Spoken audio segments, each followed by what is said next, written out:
Hello friends, स्वागत है आपका मेरे YouTube channel all is call stories में। और आज की कहानी है मेरी छोटी बुआ।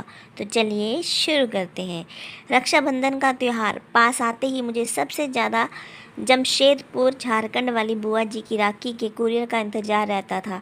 कितना बड़ा पार्सल भेजती थी बुआ जी, तरह तरह के विदेशी ब्रांड वाले चॉकलेट, गेम्स, मेरे लिए कलरफुल ड्रेस, मम्मी के लिए साड़ी, पापा जी के लिए कोई ब्रांडेड शर्ट। इस बार भी बहुत सारा सामान भेजा था उन्होंने। पटना और रामगढ़ वाली दोनों बुआ जी ने भी रंग बिरंगी राखियों के साथ बहुत सारे गिफ्ट भेजे थे। बस रोहतास वाली जया बुआ की राखी हर साल की तरह एक साधारण से लिफाफे में आई थी। 5 राखियाँ कागज़ के टुकड़े में लपेटे हुए, रोली, चावल और 50 का एक नोट।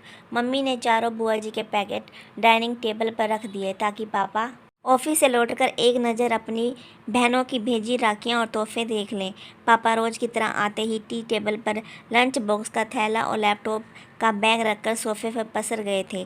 चारों दीदी की राखियां आ गई हैं। मम्मी ने पापा के लिए किचन में चाय चढ़ाते हुए आवाज़ लगाई थी, जया का लिफाफा दिखाना जरा। पापा जया बुआ की राखी का सबसे ज़्यादा इंतज़ार करते थे और सबसे पहले उन्हीं की भेजी राखी कलाई में बांधते थे। जया बुआ सारे भाई बहनों में सबसे छोटी थी, पर वही थी जिसने विवाह के बाद शायद कभी सुख नहीं देखा था। विवाह के तुरंत बाद देवर ने सारा व्यापार हड़प कर घर से बेदखल कर दिया था। तब से फूफा जी की मानसिक हालत बहुत अच्छी नहीं थी। मामूली सी नौकरी पर थोड़ा बहुत कमाते थे। बेहद मुश्किल से बुआ घर चलाती थी। इकलौते बेटे शाम को भी मोहल्ले के साधारण से स्कूल में डाल रखा था। बस एक उम्मीद सी लेकर बुआ जी किसी तरह जिए जा रही थी। जया बुआ के भेजे लिफाफे को देखकर पापा कुछ सोचने लगे थे। गायत्री, इस बार रक्षाबंधन के दिन हम सब सुबह वाली पैसेंजर ट्रेन जया के घर रोहतास बिहार उसे बगैर बताए जाएंगे। जया दीदी के घर मम्मी तो पापा की बात पर एकदम से चौंक गई थी। आपको पता है ना कि उनके घर में कितनी तंगी है। हम 3 लोगों का नाश्ता खाना भी जया दीदी के लिए कितना भारी हो जाएगा। वो कैसे कुछ मैनेज कर पाएगी। पर पापा की खामोशी बता रही थी उन्होंने जया बुआ के घर जाने का मन बना लिया है। और घर में ये सबको पता था कि पापा के निश्चय को बदलना बेहद मुश्किल होता है। रक्षाबंधन के दिन सुबह वाली Dhanbad to Dehri on passenger से हम सब रोहतास पहुंच गए थे। बुआ के घर बाहर बने बरामदे में लगी नल के नीचे कपड़े धो रही थी। बुआ उम्र में सबसे छोटी थी।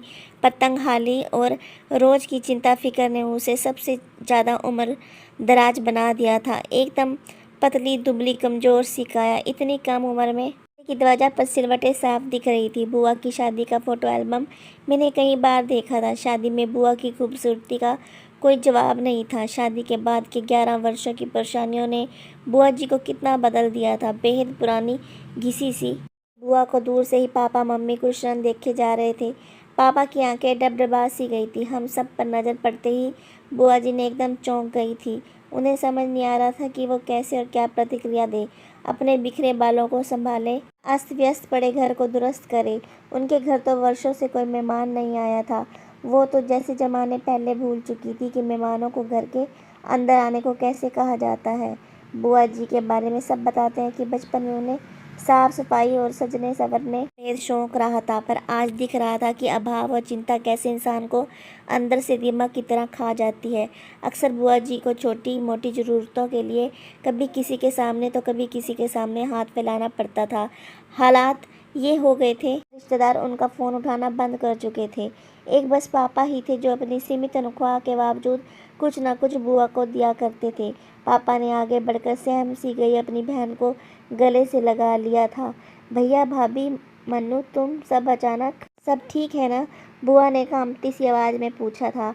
आज वर्षों बाद मन हुआ राखी में तुम्हारे घर आने का, तो बस आ गए हम सब, पापा ने बुआ को सहज करते हुए कहा था। भाभी, अंदर आओ ना, मैं चाय नाश्ता लेकर आती हूँ। जया बुआ मम्मी के हाथों को अपनी ठंडी हथेलियों में लेते हुए कहा था। जया, तुम बस बैठो और मेरे पास चाय नाश्ता गायत्री देख लेगी। हम लोग बुआ जी के घर जाते समय रास्ते में रुककर बहुत सारी मिठाइयाँ नमकीन ले गए थे। मम्मी किचन में जाकर सबके लिए प्लेट आने लगी थी। उधर बुआ कमरे में पुरानी फटी चादर बिछे खटिया पर अपने भैया के पास बैठी थी। बुआ जी का बेटा श्याम दौड़कर फूफा जी को बुला लाया था। राखी बांधने का मुहूर्त शाम 7 बजे तक का था। मम्मी अपनी ननद को लेकर मॉल चली गई थी। लिए नए ड्रेसेस खरीदने और बुआ जी के घर के लिए किराने का सामान लेने के लिए। शाम होते होते पूरे घर का हुलिया बदल गया था। नए पर्दे, बिस्तर पर नई चादर, रंग बिरंगे डोरमैट और सारा परिवार नए ड्रेसेस पहनकर जच रहा था। न जाने कितने बाद आज जया बुआ की रसोई का भंडार लबालब भरा हुआ था।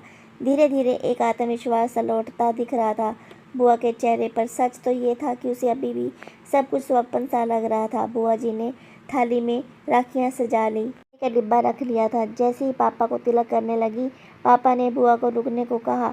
सभी आश्चर्यचकित थे। 10 मिनट रुक जाओ, तुम्हारी दूसरी बहनें भी बस पहुंचने वाली हैं, पापा ने मुस्कुराते हुए कहा। तो सभी पापा को रह गए। तभी बाहर दरवाजे पर गाड़ियों के हॉर्न की आवाज़ सुनकर बुआ, मम्मी और फूफा जी दौड़कर बाहर आए तो तीनों बुआ का पूरा परिवार सामने था। जया बुआ का घर मेहमानों से खचाखच भर गया था। महाराजगंज वाली नीलम बुआ बताने लगी थी, कुछ समय पहले उन्होंने पापा को कहा था कि क्यों ना सब मिलकर चारों धाम की यात्रा पर निकलते हैं। बस पापा ने उस दिन तीनों बहनों को फ़ोन किया कि सब 4 धाम की यात्रा का समय आ गया है। पापा की बातों पर तीनों बुआ सहमत थी और सब ने तय किया था कि इस बार जया के घर सब जमा होंगे और थोड़े थोड़े पैसे मिलाकर उसकी सहायता करेंगे। जया बुआ तो बस एकटक अपनी बहनों और भाई के परिवार को देखे जा रही थी। कितना बड़ा सरप्राइज़ दिया था आज सबने। सारी बहनों से वो गले मिलती जा रही थी। सबने पापा को राखी बांधी। ऐसा रक्षाबंधन शायद पहली बार था। सबके लिए रात एक बड़े रेस्टोरेंट में हम सभी ने डिनर किया। फिर गप्पे करते जाने कब काफ़ी रात हो चुकी थी। अभी भी जया बुआ ज़्यादा बोल नहीं रही थी। वो तो बीच बीच में झलक आते अपने आंसू पोंछ लेती थी। बीच आंगन में ही सब चादर बिछाकर लेट गए थे। जया बुआ पापा से किसी छोटी बच्ची की तरह चिपकी हुई थी, मानो इस प्यार और दुलार का उसे वर्षों से इंतजार था। बातें करते करते पापा को बुआ का शरीर एकदम ठंडा सा लगा तो पापा घबरा गए थे। सारे लोग जाग गए पर जया बुआ हमेशा के लिए सो गई थी। पापा की गोद में एक बच्ची की तरह लेटे लेटे वो विदा हो चुकी थी। पता नहीं कितने दिनों से बीमार थी और आज तक किसी से कहीं भी नहीं थी। आज सबसे मिलने का ही आशा लिए जिंदा थी शायद। कहानी पसंद आई हो तो कहानी को लाइक, चैनल को सब्सक्राइब कीजिए। मिलते हैं नेक्स्ट वीडियो में।